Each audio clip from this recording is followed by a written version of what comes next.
And are you refreshed? Yes. Good. Now what? Thank you, Abraham. I really wasn't sure what I was going to ask you. Now that's just annoying to all of them. No, because I had 3 or 4 questions that were coming to mind, and so I'm just trusting that the right one is the one that will come out of my mouth. Yeah. I work with energy fields of the body. So I work with helping people to move energy blocks and imbalances in their body, and it's lovely work, and I so enjoy doing it. But I really, really wonder, what is actually happening in the body when the body heals itself? What is it doing? How does it do it? Well, first of all, it's important to understand that the trillions of cells in your body are vibrational focal points, so to speak, like trillions of consciousnesses in your body. And they are in communication with the source energy part of you. You accept that, or maybe you do. We want you to understand that your Earth spinning in its orbit in perfect proximity to other planets is about intention that is focused about it. And we want you to understand that the well-being of your physical apparatus has that same attention upon it, so that it is normal that you thrive. So it isn't that it works to thrive, it is that it is natural to thrive. And so anytime you are thinking thoughts, your thoughts are affecting the communication between that source and your cells. So when you say you are doing energy work with others, meaning you're coming into alignment, focusing upon their apparatus and using the influence of your alignment to assist them, still you are only as effective as your ability to get them to relax and get out of the way. So what a true energy worker is someone in relationship to their own body who's deliberately thinking their thoughts, because your energy is moving through you in response to the thoughts that you are thinking. It really is as simple as that. What more are you wanting? Well, I'm interested in what happens at the cellular levels. You know, when someone has cancer, say, and they want to have that cancer go away from their body, and they have that intention for that to happen, and the healing does or it doesn't happen, what makes the difference? What happens when they decide they want to be healed that happens at that cellular level? Does it go down and actually talk to the consciousness of the cell and say, let's do this? What happens is there is a releasing of resistance, which is the only thing that is preventing their desire from being answered to begin with. The thing that's a little tricky about it is that it's hard for anyone else to understand the true intent of anyone. So that's part of it. But the most significant thing, let's just assume for sake of what you're asking here, and it is logical to most, that when someone has a disease, something that they do not want, that they would like to release that from their experience. But it goes back to what we were saying in the very first words that we offered today. Your attention to what is often prevents what you really want from happening, because what is so dominant in so many experiences. And so it is a matter of releasing the thought that is holding you in the resistance to the well-being that you're wanting. So we want to talk not about the disease, but to talk about the wellness, to turn the attention to what is wanted. But you see, it isn't attention to illness that is causing illness. Oh, it is once the illness happens. Then it's hard not to give your attention to the illness. But it is not the attention to illness that brings about illness. It's attention to unwanted things of a variety.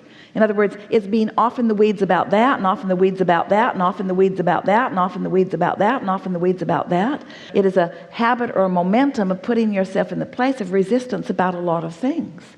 There is just a general attitude of unworthiness that abounds in the physical environment that springs forth from people not getting what they think they want and assuming that there is something outside of them that is preventing them from getting it. And so they assign themselves this feeling of unworthiness because their logic tells them that if they were really doing what they should be doing, then they would really be getting what they're wanting. And so It can be complicated, the reasons why, but it is always accompanied with negative emotion. So is that a trapping of a negative emotion in a certain part of the body that allows the illness to manifest? Never. What is it then? It is a fixation upon a subject that disallows the natural energy from flowing in the way that it would if you were not doing that thing that you're doing that's preventing that from happening. Okay. So what determines where they'll get the illness that they get? Well, that has to do with thoughts that they've been thinking. In other words, there are some patterns like that, but this might be the easiest way for you to hear it. Esther was talking with a friend the other day about dreams and how, do you notice that often when you awaken from a dream and are remembering it, that so many things that you've just been thinking about or living were in your dream? Last night, Esther was dreaming about a booklet. There were many pages that were double-sided, and all night long she worked on it with Quark, which is a computer application. And when she awakened in the morning, she thought, that was way more work than I ever have applied. So she knows that there's something that she's working on, that she's wanting to find a smoother rhythm about. And that was just a subject that was the easiest thing for her to interpret into her dream state as an example of it. You sort of get what we're talking about? Don't you sometimes find that your dreams are full of things that you've been thinking about? But what is really happening, your dreams are a creation. What you think about and what you feel and what manifests in your experience always match. And what you think about and what you feel and what manifests in your dream state always match. So it's logical that through the path of least resistance that it would happen in the way that it does, because those are the things that you've thought about the most. Mm-hmm. So for example, if someone gets a bladder cancer versus a stomach cancer, it's related, in Chinese medicine, it would be related more to fear than worry. Is that how it happens? You know what we want to say to all of that? Stop it.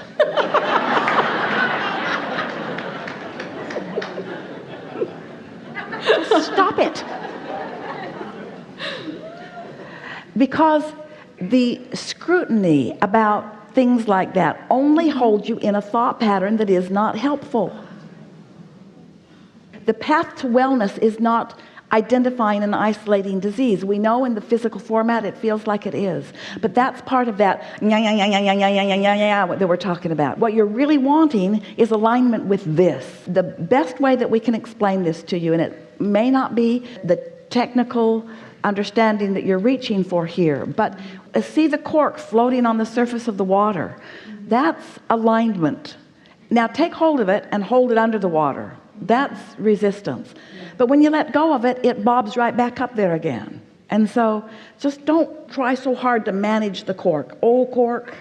Oh, cork. You're under the water now, and I want to identify why that is. I don't know why you're choosing to be under the water like you are. Let's go under the water over here, and let's go under the water over here, and let's go under the water over here, and let's read a book while we're under the water over here, and let's go get some treatment over here while we're under the water. Oh, cork. But when you let go of it, oh, what are you doing back up there, cork? Come back down here. Come back down here where I can talk to you about the things that are bothering us. I love that. I love that. So I also work in conventional medicine, so I love this perspective of this. I truly do believe in what you've been saying about it's following the joy, and that's truly the path for healing. And I get very frustrated when people talk about the battle with cancer and all those other things, because that seems... When we talk about getting out ahead of things, you can get out ahead of it even when you're in the midst of it.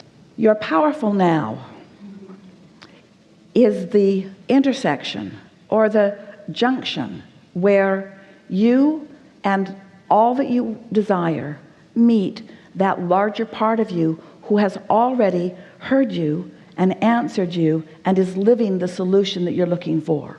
So your problem meets your solution now. Your question meets your answer now. It's all happening right now, right now. It's all happening right now. The question is, what are you in the receiving mode of right now? It isn't easy to all of a sudden, after long momentum of being so physically focused, to accept yourself as a vibrational being. We know that. But that is the answer to all of the things that you are looking for. To accept your vibrational nature rather than your physical nature. Now, certainly your physical nature is an extension of your vibrational nature.